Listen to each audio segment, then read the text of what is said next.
Stephen Moore, the co-founder of the Committee to Unleash Prosperity, and it's a great thing that you're doing, Stephen. And as I'm looking at all of the things you're saying, that's what we have to do.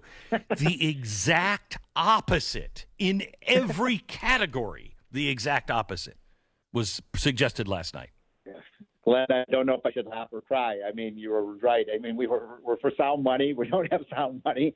We're oh my gosh. Limited government. We don't have limited government. Flat tax. No, they want to raise taxes 40, 50, 60% rates, and on down the line. You know, I called the speech last night tax, spend, and snooze because I have to confess I did fall asleep halfway through the speech. Let's just say it wasn't scintillating, right?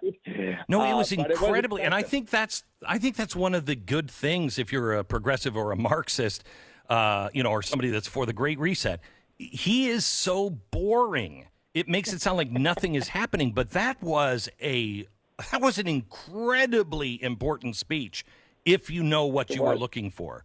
That's fundamental transformation of America complete. Am I overstating that? No, you're not. This is transformational. It is. I calculated about $5 to $6 trillion of additional spending. By the way, folks, that's trillion. Our buddy Larry Kudlow asked me the other day on his TV show, Steve, what comes after a trillion? I said, I don't know, gazillion. I mean, when I first came to Washington 30 years ago, I've been doing this a long time. I've known you for a long time, Glenn. We used to talk about the budget in the millions and billions, and now we talk about it in the billions of trillions. And the numbers get so big, we become anesthetized to how lunatic this is. If I were advising Biden, the way Larry and others advised Trump, I would have said, hey, let's cut spend. We got to get government out of the way here. Let's cut. Yes. We should be cutting government spending right now, not increasing government spending. We're looking at, a debt that is larger than the amount of money we borrowed to finance the Revolutionary War, the Civil War, World War I, World War II, and the Cold War. In 1 year, that's how much we're going to borrow. I mean, folks, this is insane. This is a prescription for national bankruptcy. I like what the Wall Street Journal said in its lead editorial this morning, which is cradle to grave government.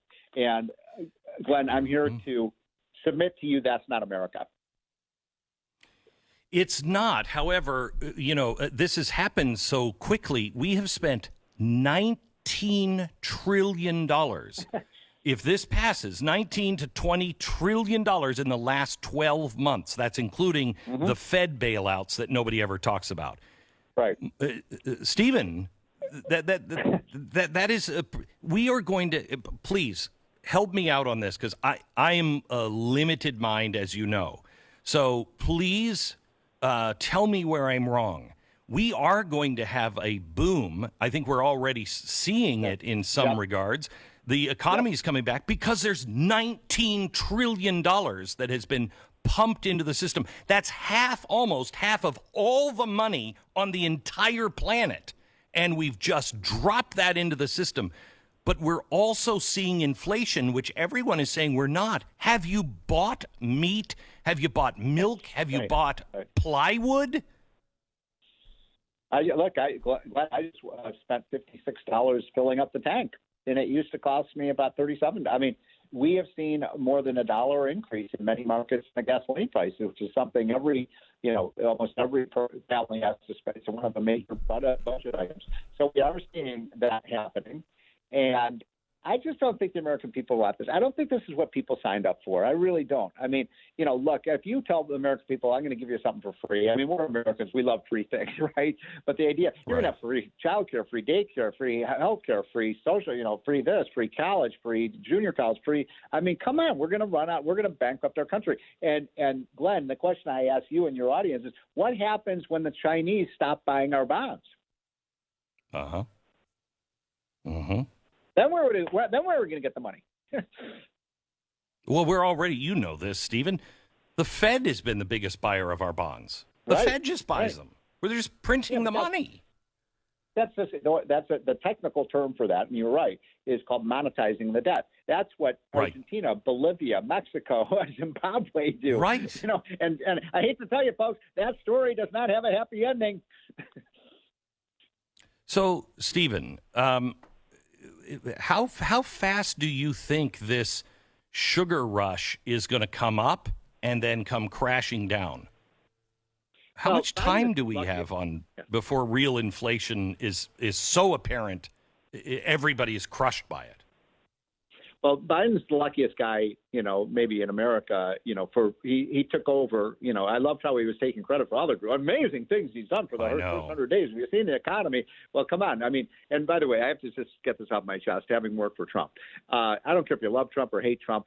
Ladies and gentlemen, Operation Warp Speed was not mentioned one time by Joe Biden. Not once. I mean, what a classless act, frankly. Yeah. I mean, it would have been in Biden's own, political self-interest to basically say, thank you, Donald Trump, for Operation Warp Speed. But they don't have it in them. They hate Trump so much, they can't even say thank you. And I think 90% of Americans realize that this was Trump that gave us a vaccine 1 or 2 years ahead of schedule, and not because of more government, because he got government out of the way.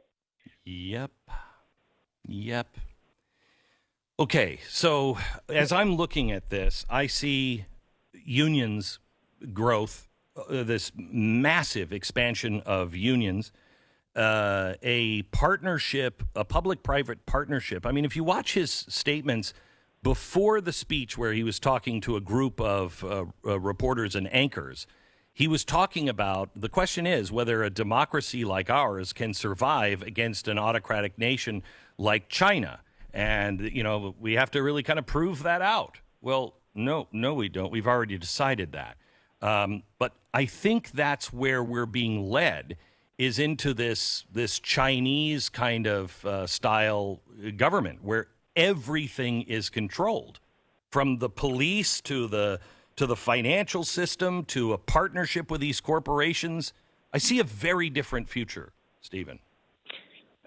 So let me give you an example of what you're talking about. One of the things I find kind of chilling is there was a large part of that speech that I listened to before I fell asleep, and that had to do with child care and daycare. And by the way, we used to call this babysitting, right? My first job was $1 an hour babysitting for kids when the parents were gone.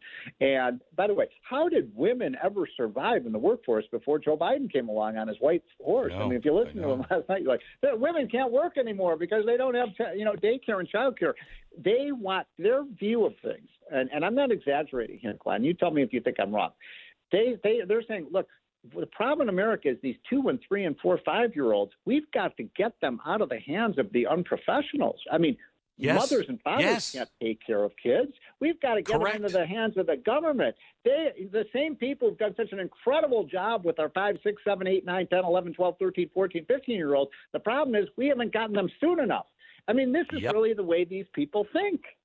Yes. And it's really all about control. I mean, please tell me that I'm wrong. The Great Reset, as proposed by the World Economic Forum, everybody says that's not going to happen. It's conspiracy theory. Well, the framework just passed in the EU and is going for a parliament vote in the EU. Whether it passes or not, I don't know. But that structure is exactly what he was talking about last night, that there will be penalties if you don't play along, if you don't do the things that the government says you got to do, because we're all in this together. That is coming, right? Stephen? You've been on this story a long time, Glenn, and I used to kind of even, I say, well, Glenn's a little way out there, with the, they want global government. But the fact is, that's exactly what they want. They want a global tax system.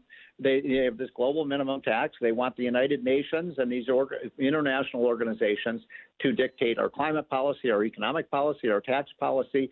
And Biden does not put America first. They reject the idea of American exceptionalism.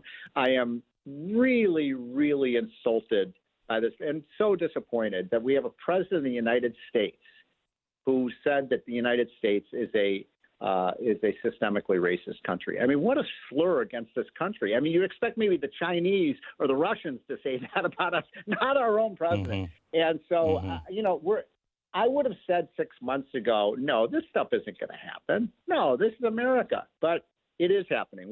This is a defining moment for the country, and I pray that the American people reject this.